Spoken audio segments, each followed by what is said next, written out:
So it is no secret that we can't, and like even some like Republican senators, like Ben Sass from Nebraska, has used this term a lot. We live in a gig economy, essentially. Um, like a lot of people, especially millennials, don't have one single steady job. They have numerous jobs over the years, like numerous like short-term jobs. That's where like companies like Uber come in.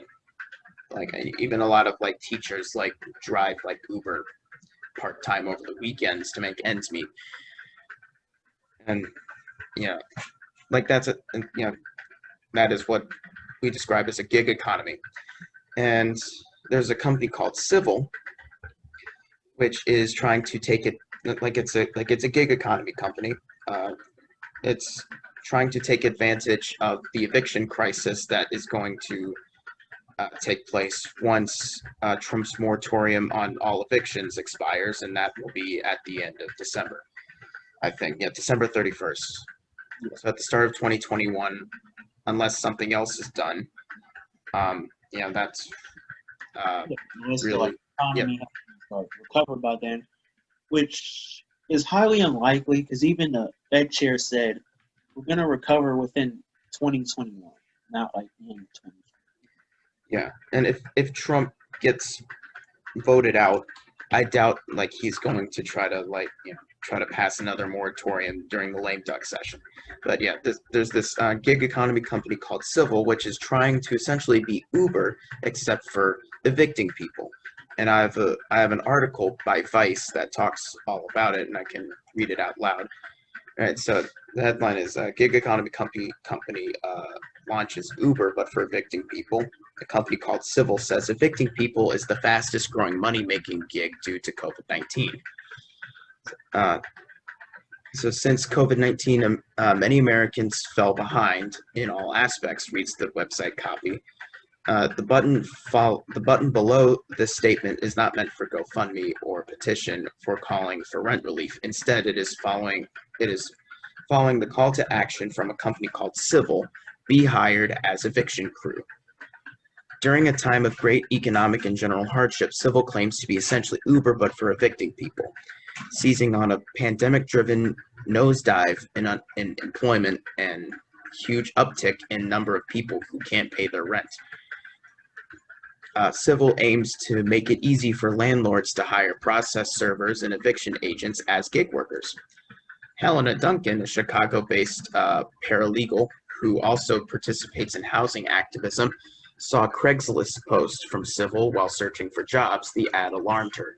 It's fucked up that there will be struggling working class people who will be drawn to gigs like furniture hauling or process serving for a company like Civvl, evicting fellow working class people from their homes so they themselves can make rent, she told Motherboard. In his Craigslist ads posted across the country, Civvl explains the opportunity plainly. There's plenty of work due to the dismal economy.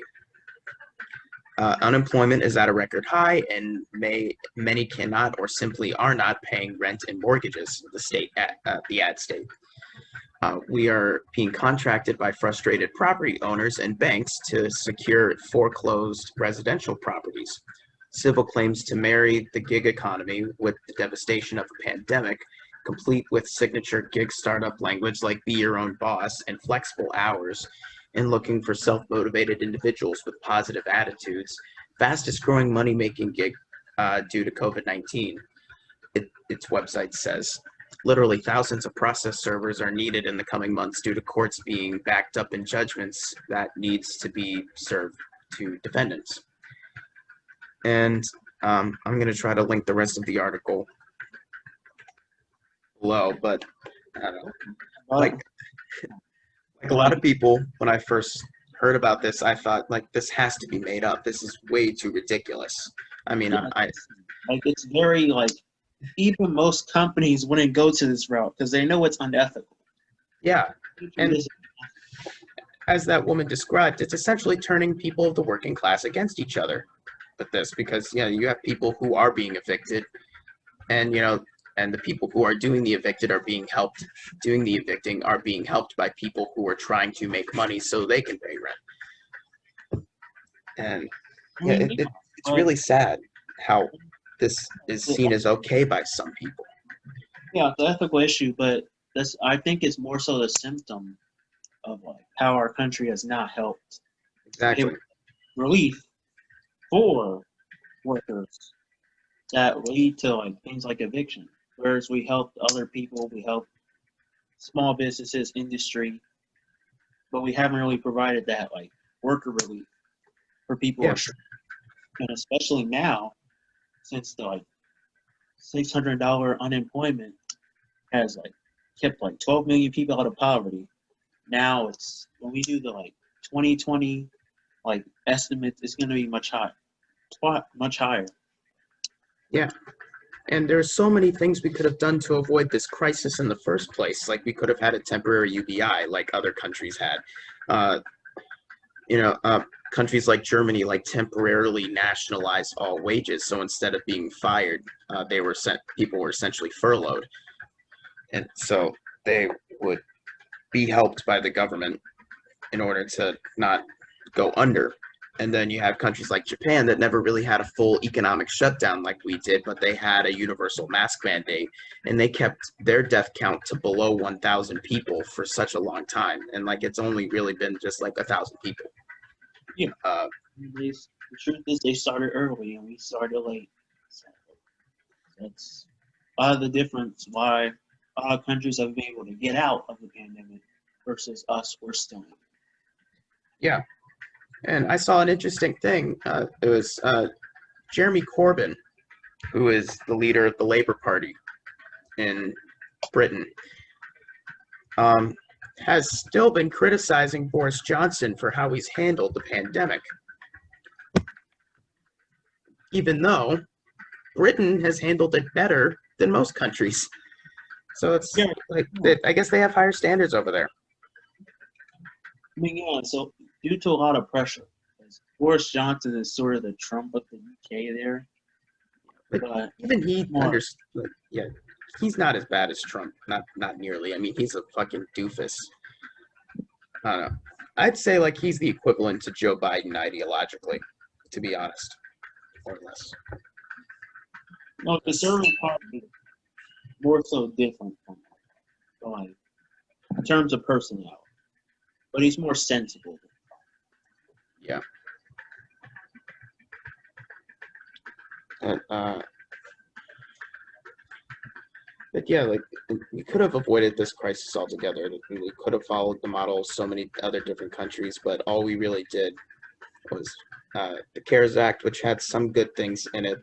Yeah, Like but it had like $600 a week unemployment benefits. I talked about this with James Russell a couple weeks ago because he lost his job at the hotel he worked at, and it helped him a lot. So there was that. But for the most part, the CARES Act just more or less had that bailout from the top down approach that we typically have whenever we go into a economic crisis. And on top of that, there was the one-time payment of $1,200 that that many of the people who really needed it most were ineligible for. And yeah, we really just handled like everything about COVID, from like COVID itself to the economic fallout from it. We really just have handled like a failed state. I mean, yeah, a lot of people didn't even get their checks. Yeah, Any reason. And the thing is, with $1,200, it's basically the minimum wage multiplied by 40. yeah, So, like, yeah, they should have done better, much better, to like help subsidize the rents, real estate companies, the landlords. That way, they wouldn't have to feel the need to like kick people out because they have rent, because they missed their rent due to yeah. it. It's not like these people are lazy. Yeah. They couldn't make the money for the rent because they Oh, lost their job. like, Yeah, no, it's not enough jobs in the economy available for people to work because we still have to have restricted workforces. yeah. Just because you wear a mask, you still have to social distance.